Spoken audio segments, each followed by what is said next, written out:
Today's episode is brought to you by RLA Polymers and Gripset. For peace of mind when waterproofing, trust Gripset's 38FC, the king of membranes. 38FC has been the industry benchmark for years and is rigorously tested internally and through certified NADA laboratories, giving you verified peace of mind. Developed alongside contractors, 38FC has confirmed coverage of 10 square metres per pale and adheres to AS 4858 and AS 4654 compliance. With a quick 1 hour recode time, you can get the job done in record speed without compromising on quality. Don't fall for the copycat products. Trust Gripset's 38FC, the king of membranes. Hey everybody, Mark here at Tiling Connect. Welcome back to the show. More importantly, welcome back to another episode of The Life of Tiles in Australia.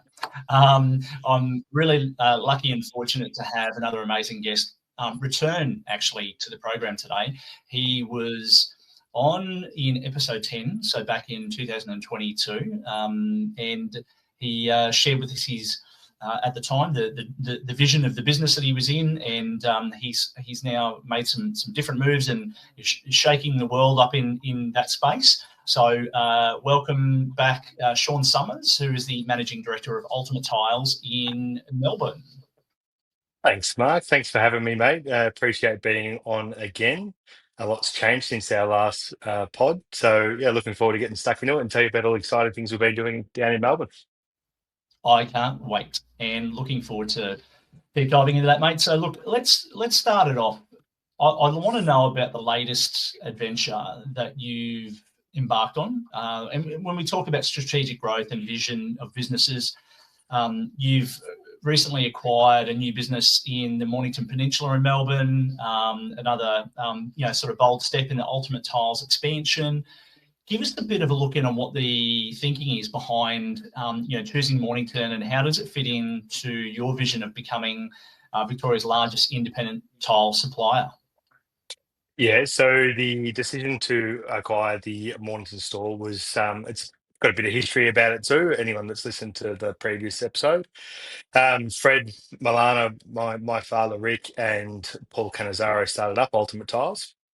So we've always had a strong connection between the three families, and Fred got to the point in his career where he thought might be time to retire and hang up the tile boots, which created the opportunity for the Mornington store to be purchased. So it's a strong store. It's been a wealthy, healthy store over the last 40 years. It's been down the peninsula, prime location on the Nepean Highway. So for us to sit down with Fred and work through the nuts and bolts of that is a great acquisition for the Ultimate Tiles brand, and sets us up with a good growth strategy for the company as well. Mm. So that's the three locations that you have now?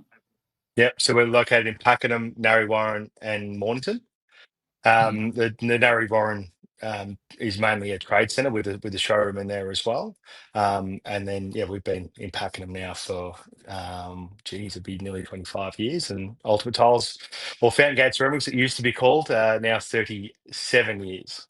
Yeah, wow. 3 decades and more of business in the area. And I believe the Mornington Ultimate Tiles also has a reasonably strong trade branch there as well, if I'm not mistaken. Yeah, there's a trade centre at the back of the showroom there as well. So Tim heads up that department. It's been good getting to know the new team down there, creating some new relationships too. And really understanding how that business and how it's been so successful and why it's been so successful, and continue to build on the foundation. I think that's important for me, is how I go about my journey, is respect the history that's already there, but then modernise it and take a new approach to it as well. And I know that we'll probably end up talking about this throughout today's conversation, but while we're on the topic, what sort of modernisation are you thinking of in terms of, not only just Mornington, but the other stores? Are there particular things that you've got in the pipeline that will happen shortly? Yeah, absolutely. So spread across 3 locations, we're already seeing the challenge of keeping people connected. And it's important for us to, maybe use some more technology to help build those pipelines so they're nice and clear for, whether that's new staff or existing staff to sort of see how it all comes together. For us, the days of working in the tile shop on tile floor, serving all the customers that come in, it's hard for me and my management team to get those sort of things. So we're in a transition phase where we can really build good quality teams, but then use our technology. So HubSpot or a CRM is what we've used a lot of lately, and we're integrating that into our what is it called, ERP, I think. So that's how we're going to integrate that into our ClearTile system. So that's going to be one way that we can communicate through our customers and with our teams to make sure that we're delivering what we promise. I think it's a no-brainer that AI has a role to play. I remember a customer coming to me the other day, showed me his fireplace, did his little chat GPT on it and put up his new facade that he was going to put up. And I go, oh, that's just amazing. How'd you do that? And he just, using chat GPT. So I think that has a place to play in our stores somewhere. And I think, we do a lot of builders work as well. So estimating software or takeoff software that we're already using, but enhancing that to maybe get our estimating timelines down and a bit more accurate towards the builders so they can quickly fire up their quotes to their clients as well. Yeah, nice. Awesome, mate. Definitely some excellent pieces there of the puzzle that you're bringing together to make everything move together smoothly for the future. And look, touching on the sort of the trade and the retail aspect of the stores that you have now across the different areas, you've obviously been successfully you've built a business that has successfully served both professional trades, DIY renovators and builders over many, many years. How do you maintain a balance without compromising the quality of service or focus for each group? So I think it's important to have somewhat experts in each area. So if it comes in trade or waterproofing, we've got someone that can look after that. Landscaping, we can look after that. Interior design has been a new growth for us as well. Oh, wow. But there's so there's a lot, like we've employed some interior designers, which bring some great skills, attributes to the business too. I think having experts in those areas certainly helps build the confidence in the customer, and then allows us to go to different segments of the market as well and perform strongly, and then built off our sort of baseline of customer service and hands-on face-to-face type work will help encourage more of those customers to come to us. From a business point of view, I think it's really helpful to have these different areas in the market. And I know we're going to talk about how the construction industry is going, but right now, while the construction industry is being pretty quiet, you can move into other areas like landscaping, which adds another dimension to the business. So, bringing in some new product and things like that certainly help in those areas. Yeah, and I imagine, I think you and I have spoken previously about the landscaping market in another life that I was living, and is it more trade related products, or is it a combination of both trade related installation products and actual landscape pavers and things like that as well? So all of it, we noticed that there's probably a bit of a gap for companies to look after all of it. So you may see some companies may do stone, they may do the trade sealers type sort of thing, but that landscaping market's growing and the customer expectation moves with it, where they want to be able to shop at one place, or they want everything to go on the one truck. So we've got everything from your pavers and your cladding, obviously all the tiling tools, landscaping tools, glues, grouts, sealers, etc. Drainage has been another one, with the skimmer lids and the tile insert drains. And then we've recently introduced real turf and artificial turf into the range as well. Ah, interesting. Yeah. Tell me about that. How did that come about? So it was the Mornington guys had touched base on it first, but it's quite a simple process. Like, it's not overly expensive. The guys do it here locally, cut it up, put it on a truck, and literally just get it out on site. So when we look at a package for a landscaper, they can come for a one-stop shop. That seems to be the buzzword at the moment. But from a contracting point of view, you want to be able to make one phone call, know that you can get all the materials that you need, they're at a competitive price, and that you can get them to site all in one go. And Yeah. we talk a lot about our ability to deliver on site. We've got trucks with forklifts. We're a contractor that's got 5 or 6 trucks, and then through Mornington we've acquired the truck and forklift down there as well. So we can get stuff to site really quickly and effectively. Yeah. Wow. I didn't see that one coming, mate. Thanks for sharing. Well, just on that, new products, mate. Mm. That's where it is. It drives energy through the team. So guys like seeing new products, new technology, and we've got to move through those, because I think when my team sees a new product, they jump all over it and they're invested into it. And sometimes we've seen this. We did the Grabo together. When that went in fast, and now it just becomes a normal sort of tool. But it can move quite quickly. Yeah, 100%. New products definitely encourage a lot of enthusiasm and power within a business, and you need to jump over it a little, if not a little bit, a lot quickly, and push it out, and that's where you usually get your market share, and then it becomes another product on shelf that you have available for everyone that comes in. That's great. I think I was just going to say, it helps with that reputation as well. Like, if we're always seen as an innovator or doing something new or first or jumping on something like that, I think our customers also get excited by it. Yeah, that's awesome. And I mean, look, I don't want to deep dive too much on this today, but how do you go about marketing when you've got those new products like turf? Is it a whole new campaign that you have to run with your marketing team to get it out there that this is what we're doing now? Marketing is on our work hard on this area space. With a multitude of different products, social media, EDMs, like, it is a lot to be able to get out and keep up to date. So we're really trying to evolve in that area. I think the online space is a great tool to use to be able to bring more customers in. But yeah, with marketing, it's communication. So probably a different element we've added is probably more feet on the ground. So we've got a couple more reps and BDMs that we've had before. And I think getting out hands-on, face-to-face is sort of really what we need sort of in this post-COVID era as well. Yeah, absolutely. Sean, let's touch on community and culture.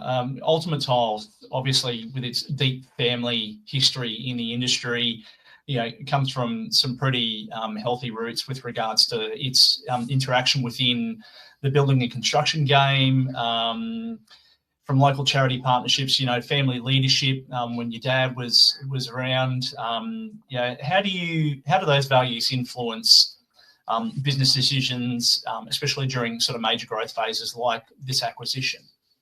Yes, so it's been a different situation for the Mornington store. Like, I haven't been too involved in that local community, but I understand still it's a small community that's down there, and a lot of businesses and people have been down there for a long time. So I'll be actively looking to follow what we've currently been doing up at Pakenham Narre Warren branches, and then looking to get into those sort of areas as well. I think if I can connect myself with the local community, they will see that be reflected as well.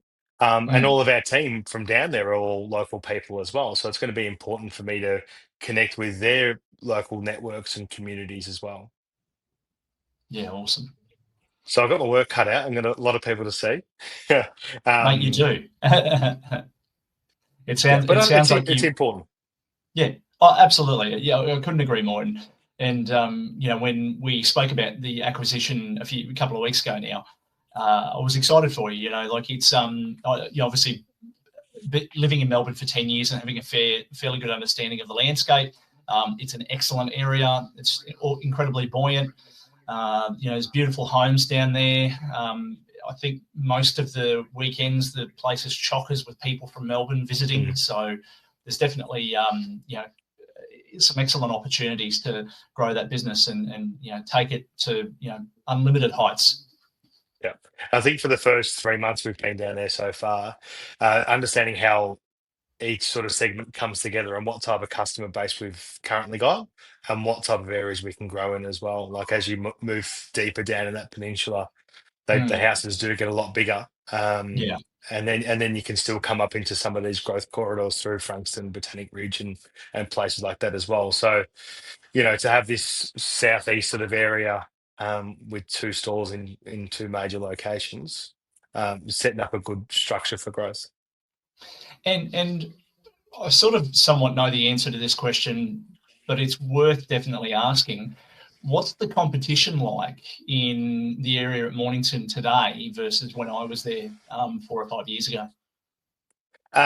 Well, we've probably got 5 or 6 tile stores down there. Yep. Uh, Unfamiliar territory. Pakenham only has, well, probably 3 these days. Um, but I think our location certainly helps, being on the Nepean Highway, so we've got road frontage there. I'm not going to mention any of my competitors' names. No, of course. And that's okay. Um, but I think that still trying to build that family business that's, like I said, it's had a couple of different owners, but it's been there for 40 years.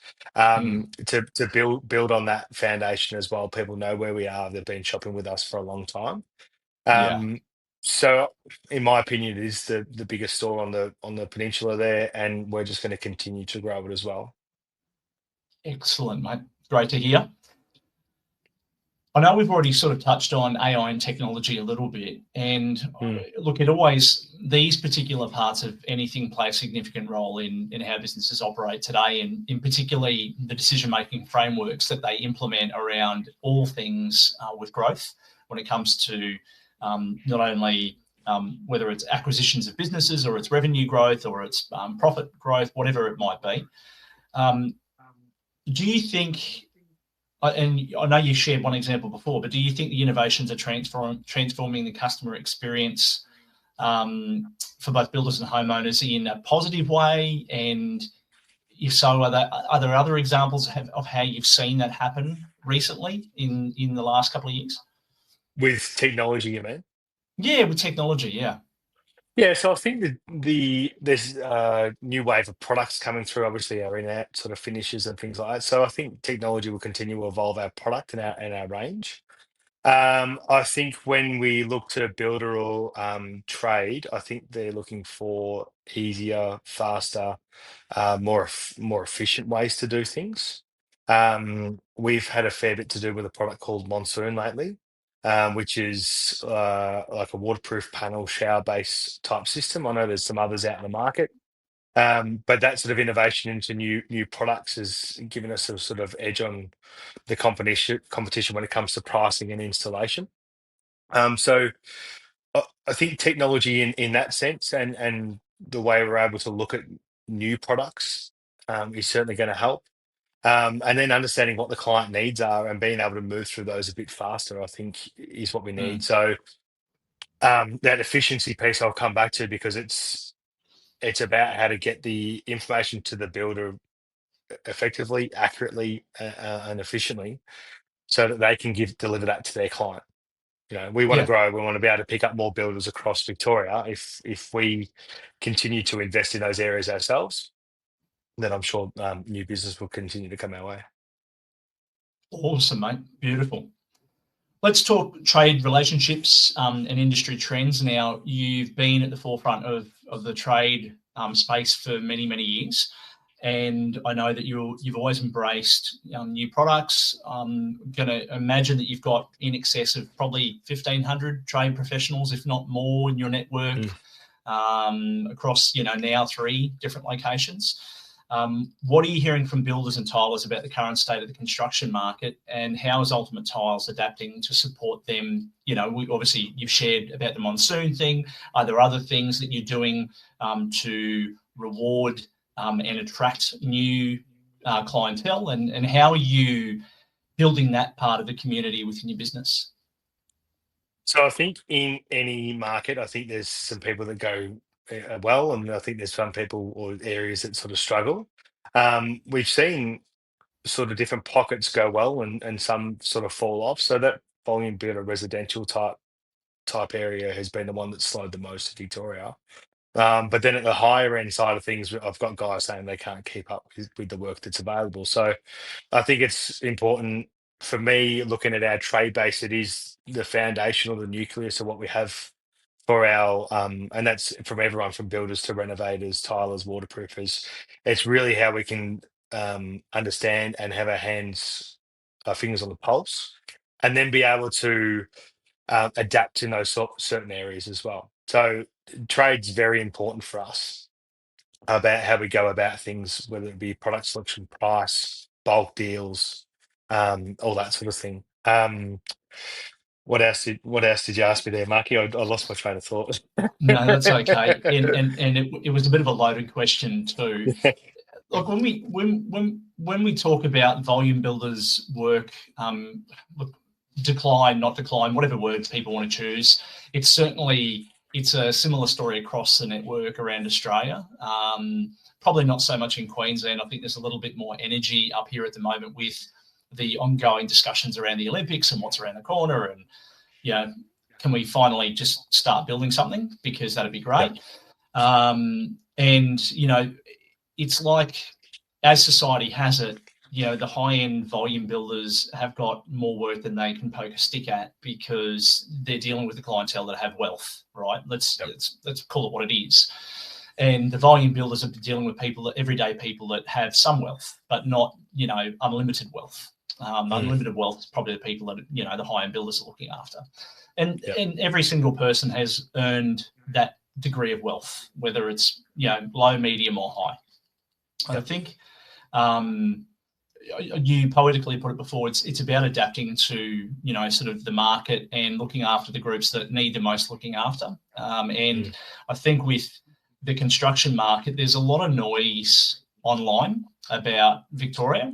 You don't need to really scroll too far before a post pops up or a reel pops up about, the state of the construction industry in Vic. Particularly, you see more of the bad stuff because it gets more attraction than the good stuff. So are you seeing the market, the challenges in the market because of the bad press, or are the guys just pushing through it and ignoring it? And how does that play into, the space and the business? Okay, so for me, the way that I look at it, and I like to look at everything as an opportunity. So I think it is going to flip. Like, we know what the booming building industry in Victoria looks like. Yeah. I'm sure there's a lot of us out there going, we can't wait for it to happen again. So I think for us, it's now about preparation, and we've talked about technology and systems. We are focusing our areas there. Like I said, we've got people on the ground. We've got reps and BDMs that are out there, canvassing new customers, and finding out where our position is to be able to get new builders on board, because we know when it turns, it will turn, and we want to be ready there, giving the best option and the best solutions to our clients. So yes, it's been a bit of a waiting game. We know there's a lot of challenges out there for builders, whether that be with state, federal, or even local governments. But when it does change, we're ready, and we'll be out there kicking some butt. Nice. Awesome. Mate, let's just switch gears for a second. We talk about legacy and leadership, and we mentioned this before. Your dad, Rick, was an incredible man, and certainly admired amongst the industry for the time that he was there. And so he founded the business in '88 with a strong focus on hard work and service. And I know that you've embodied that from the moment you worked with him and post. How have you built on the legacy whilst steering Ultimate Tiles into a more modern, technology-driven future? I know we've touched on it a few times, but are there any particular things that you are doing that really stand out? A quick word from our sponsor. Partner with Gripset and become one of Australia's leading waterproofers. Waterproofing is one of the most in-demand trades. With Gripset's accredited practitioner program, GAP, you'll be trained and certified in just 3 days. Backed by Australia's leading waterproofing supplies manufacturer and run by trainers with over 20 years of experience within the industry, GAP gives you a wealth of knowledge. Learn how to identify and prevent dampness and water damage in both residential and commercial structures by exploring the current Australian waterproofing standards. correct preparation of substrates for waterproofing, and how to apply both sheet and liquid membranes with a particular focus on the trickier areas such as joints and penetrations. Upon completion, you will be a fully accredited GAP applicator and will be able to access exclusive benefits and free business advertising to expand your clientele. Spots are filling up fast. Upskill today, visit gripset.com/gap. That's gripset.com/gap, where great applicators get even better. I think the foundation in front of us, mate, is something that I always reflect on it. I've actually got a photo of Dad up in my office that I sort of look up to quite regularly, just to remind me that what we've started with, it's still there in its sort of basis, but we can just do it differently. So whether that be with Tyler's barbecues or catch ups or events or just going out for a coffee or even when they come in the store, sit and have a chat and like all those sort of things. I think the basis of that still exists. It just looks different. So that might mean that we're having a chat over social media, or we got a group chat, or certain things like that. But the real core and the fundamental of it is still there. I think everyone's a bit time poor, or we're busy with families and whatever else, which is what we need to prioritize these days. But I sort of say you can have it all at the same time as well. Like if you build good relationships at home with your family, with your wife, with your customers, with your staff, like all those sort of things, you can have a bit of everything. And finding that balance is tricky, but important that everyone's on the same page as well. Yeah. Awesome. So look, if there's anything to learn, I know you sort of look at the past and you go, well, how can we make sort of slight adjustments? And that's all I've done. I haven't really changed much. I think people compare me to my father a little bit, but that's okay. I'm really happy with that. But I know what we're after, and I know how to go about it. So it's just about putting it in place. Yeah, absolutely.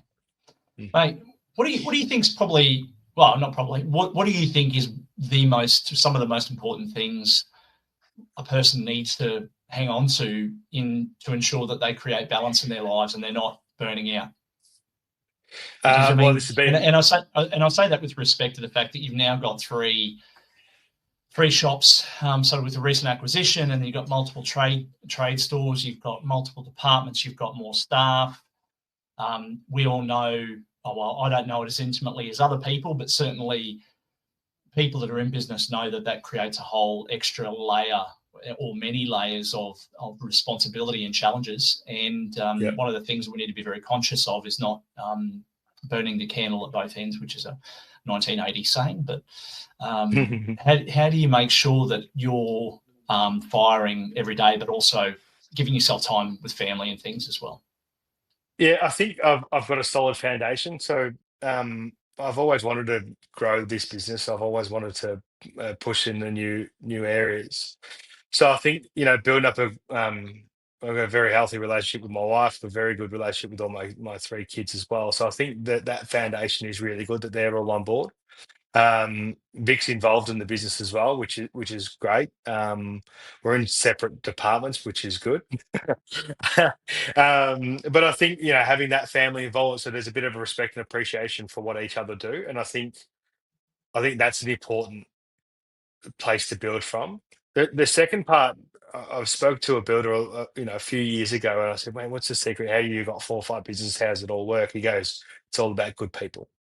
And if you've got good people do good things, and they protect and look after each other as well. So probably a shout out to my team across both stores, because I wouldn't have been able to move into this acquisition without a really strong team, and then also move into a new business that already has a strong team as well. So when I sit back and sort of have a look at it, reflect and everything else, I think when I look at my base, my team, I also try and balance a bit of my own sort of stuff as well. I'm now a current golfer. I've given away cricket. Oh, look out. so I've just finished watching Happy Gilmore too. Nice. So what do they say? All the gear and no idea. That's a bit of me at the moment. So. But that's me finding my outlet as well. Yeah. Another thing that I've got as well, I've got a very good business consultant that sort of helps guide the way as well. When you're working in or on the business, sometimes you can get caught both ways. That I've got someone there that we catch up with all the time.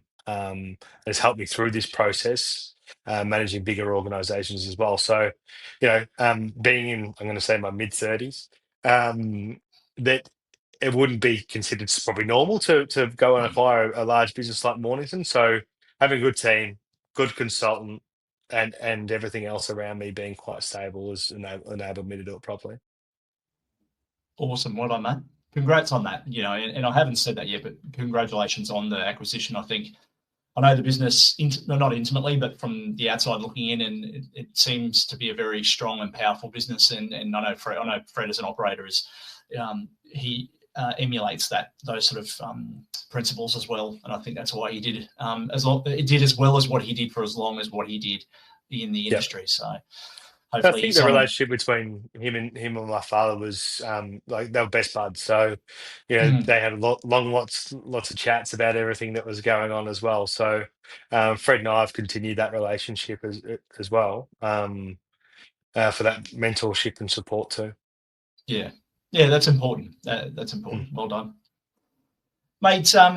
I know we've already touched on it a little bit. I just want to try and expand on sort of market challenges and opportunities. I know that you're a very opportunistic person. You've mentioned that today, and you look at where are the opportunities with things when they occur, whether they be good, bad, or indifferent. Obviously the last 12 months, the construction renovation market's been up and down all over the place across most states. What sort of programs are you doing at the moment, or have been doing previously, to, I suppose, attract new clientele or reward people for spending, or builders? If there's some things that you can share that are working for you in the business without giving too much away, because obviously you don't want your competitors to copy it. But are there some things that you're doing that are unique to the group that are setting you apart from the rest of the players in the marketplace? But once again, it's hands on the ground. I think having reps out in the field certainly helped to be able to get to our customers. I think the use of our suppliers as well. So being able to connect with those guys to do specifications or projects. I found that having one of our reps with those guys will help secure the project or make pricing a little bit easier and more accessible to the guys. And I think probably as we continue to grow the business as well, there will be an expansion of some new stores in the coming years as well. And what I want to be able to do is map out to our trades in the southeast corridor that you're going to be able to go to each store, be able to use your same account, be able to access your same pricing or whatever it is in multiple different locations. So I think more people on the ground, more stores on the ground, therefore that's going to support the tradies in all areas, whether that be builders, renovators, tilers, waterproofers, caulkers, flooring guys, all that sort of stuff as well. So I think nice. having, like I said, post-COVID era is, we need to be more connected one-on-one. And we can still do that through other mediums, but, having that accessibility for clients to be able to go to pick up their box of tiles or have something on a fast delivery, whether that be with a courier or pallet deliveries through our contractors. That's what's important. We're in a go now phase, and that's what we want to be able to deliver to our clients. Yeah, nice. Awesome, man. The customer experience, and I want to touch on this a little bit because my past guest who I had on, and which there is an episode that will be launching shortly, and I learned more about this particular company second time round when I had Ben on, and it was a sort of the digital landscape with regards to a visualizer for tiles and putting them into on a PC or on a phone somewhere, and actually doing the visualization on colors and size and shapes and what it would look like before you buy it. And it was very interesting. One of the things that Ben mentioned was that in the last, I think, 12 months, there had been about 1.8 million uses of their program in Australia.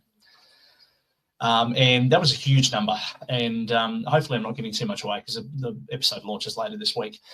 However, Ben can articulate that way better than I can. And they're doing a lot of work at the moment with realestate.com.au. And they're finding a lot of people that are actually looking at acquiring property are using the visualizer to shape the rooms before they've even bought it. Interesting. So, yeah, there's some interesting stuff there. But have you looked at that sort of technology at all for the businesses that you've got, or is it still very hands-on where obviously there's an interior design aspect part of putting something together for a client? However, is there any piece of digital, that you're doing? Is it still very much a touch and feel relationship sort of customer experience? First of all, you should get me in touch with Ben, because it's a regular thing that clients ask. It's almost like, what does it look like on a bigger scale? And sometimes hard to articulate that when you've got, one tile that's got 30 different faces, and you can show them an image, but it's an image of the Bahamas, and you're like, well, we don't live in the Bahamas. So give me something a bit more realistic. So I think, like we said before, I think that this area continues to grow. My previous experience has been that it doesn't quite pick up the digital print too well, great colors and all that sort of stuff, but it's come a long way as well. It has. I think it's a combination, isn't it? Like everything we do, whether that be marketing or tiles retail, it's how do you present yourself online? How does the client build trust with what you're doing when they come into your store? What does it look like? What does it feel like? How are they greeted? Can they see these big displays? Can they touch them? Can they feel them? Can they see that there's underfloor heating, matching taps, matching drains, all these sort of things? It's very hard to articulate that just online, but it's an important piece of the puzzle.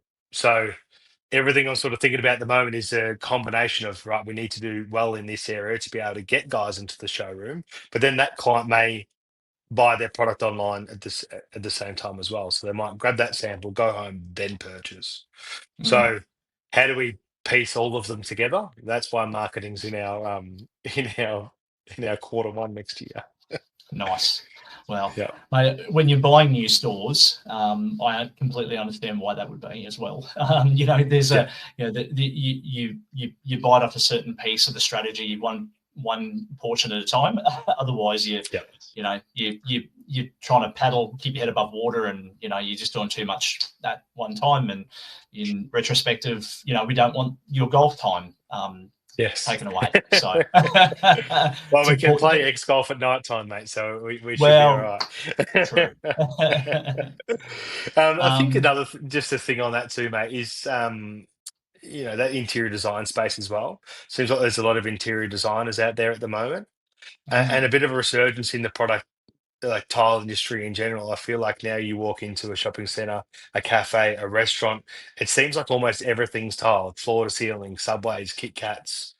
So I think we're in a really interesting resurgence of tiles. Maybe we're at the end of the life cycle of timber, vinyl, and those sort of things, and people are coming back to tile right now. Yeah, it's you've definitely got your finger more on the pulse than what I have in terms of that. And I do watch the stats and the numbers though, and we're still importing 36 to 38 million square meters of tiles a year into this country. So I can tell you now that people don't intentionally sit on millions of dollars worth of tiles for nothing. They certainly bring them in to sell them. So but the numbers are consistent year on year. I think we had a dip a few years ago and it sort of bounced back pretty quickly. And if we look at Chisai as a classic example of the amount of people over there buying tiles, I found out post me getting back that there was probably about a dozen people that I could have connected with, but we sort of, we two ships in the night, we missed each other. Yeah. But there's certainly a lot of people over there looking to bring tiles into the country that have done previously. So, yeah, there's I hear that the flavour of tiles, the styles, the combinations, the colours, the different ways they're installing them, like some of the facade stuff is phenomenal that you can get now. We just need to try and get the installation piece enhanced to be able to have the people to do that. And that's the important part as well, because we can bring in whatever we want into the country, but if we don't have qualified people to install it, that product will just sit there and nothing will happen to it. Well, that's a major challenge at the moment, isn't it? Oh, Qualified and big skilled time. tradespeople. Yeah. And there's qualified, such I skilled, think, you go. I was going to say qualified, skilled, and willingness. People wanting to actually, touch stuff that is expensive, and you've got to charge a lot per square meter, and you make a mistake, and some of your profit's gone, and it's a challenge.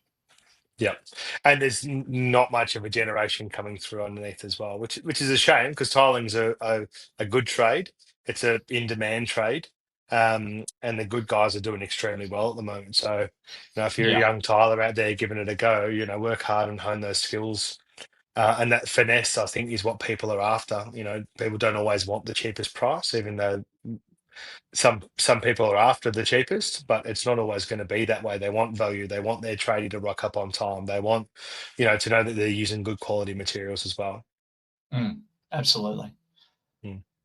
Mate, we've talked a little, somewhat about the customer experience evolution today, and I know that you've shared with us the journey that you're on, and what you're doing today in terms of personalised service and having reps on the road and having experts in their field, which I think is incredibly important in any business, particularly in retail, because one of the things that contractors, builders, and/or DIYers want is someone who's informed and knowledgeable and can give them peace of mind and reassurance that some of the decisions that they're making are either right or wrong, and if not, point them in the right direction. Do you see your business? You mentioned before about potentially acquiring or opening up some other locations in the future. Is that part of your sort of 5-10 year planning with your coach? And is that sort of how you see things? Do you see things continuing that way with that personalised experience, or do you see other things being added to that pipeline to be able to grow the business? I think the stores is probably the next phase of where we go. We'll be targeting some certain areas over the next sort of 3 to 5 years. And like we spoke about before, setting ourselves up in those areas first, and embedding ourselves in those sort of local communities and understanding what's going on first before looking at those new stores. Where do they come from? I'm not sure. We'll keep working through that. We know the sort of area we want to be in, but we'll see what opportunities sort of come up in front of us. As far as sort of anything new, no, it's getting the guys out there using the technology we've got, creating some harmony between all the teams as well. As we bring on new stores or new staff, teamwork and communication and those sort of values that we want to be able to uphold as well. We're having our Christmas party this weekend, so I'm looking forward to having everyone together and meeting each other.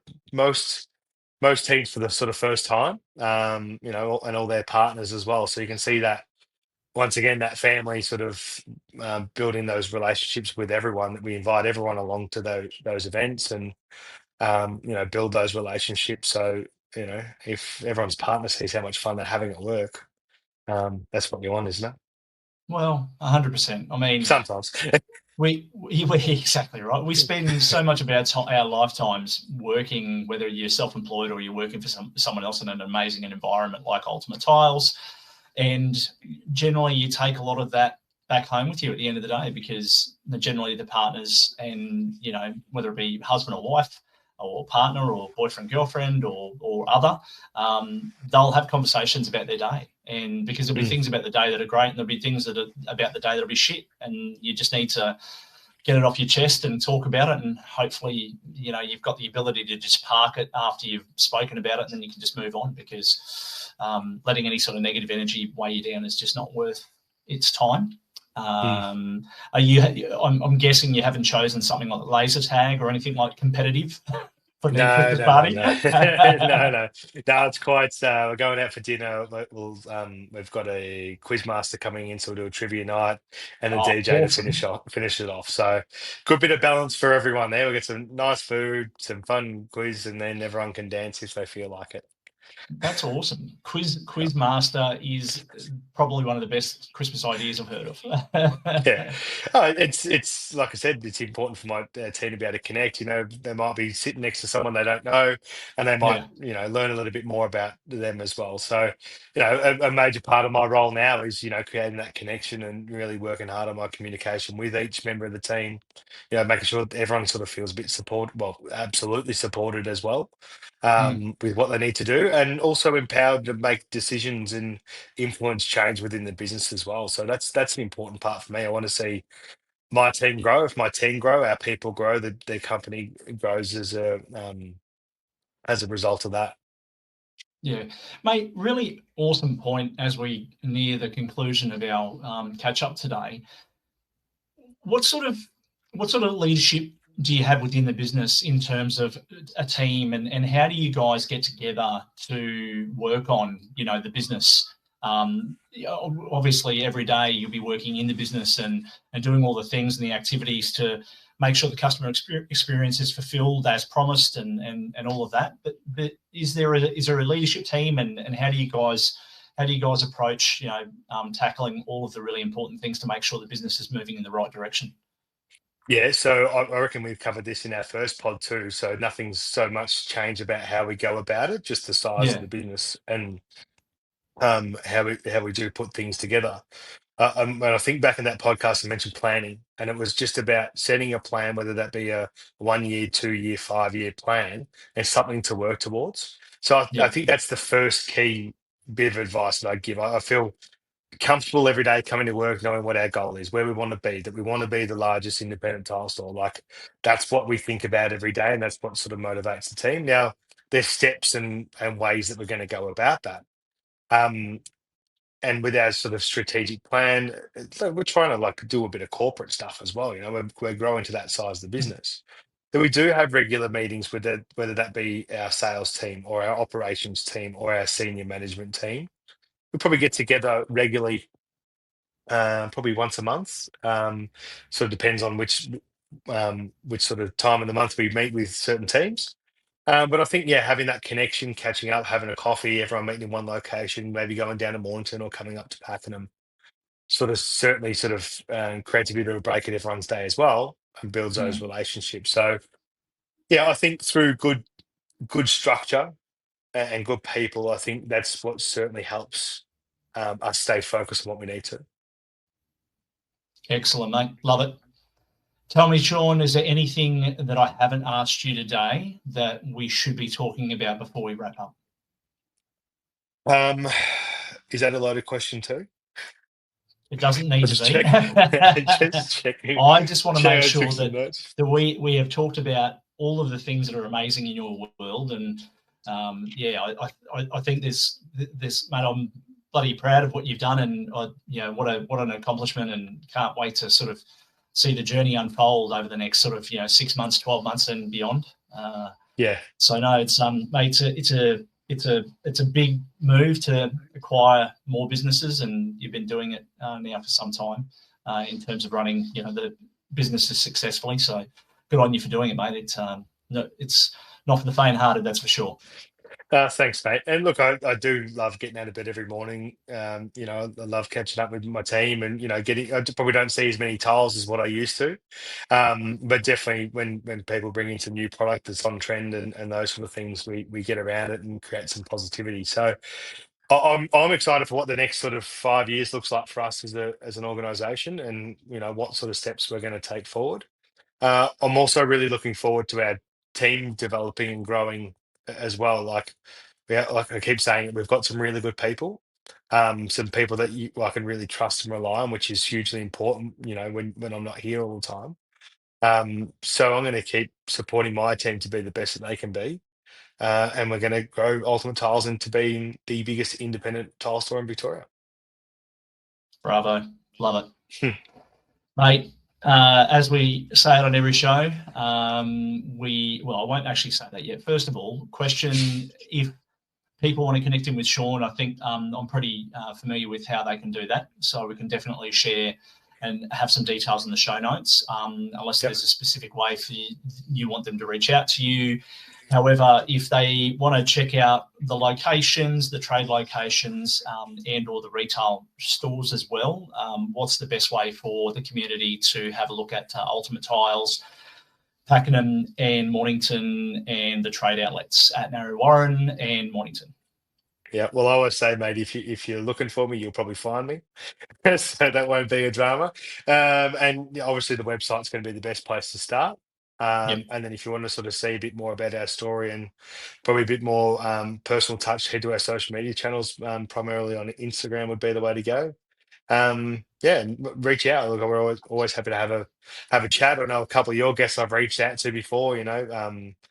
Every now and then when you hear a really good episode, to get around other people in the industry as well. Always say it's Awesome. better to have friends than enemies. So better off knowing everyone than fighting with everyone. So yeah, no, absolutely. If anyone wants to reach out, I'd be happy to have a chat.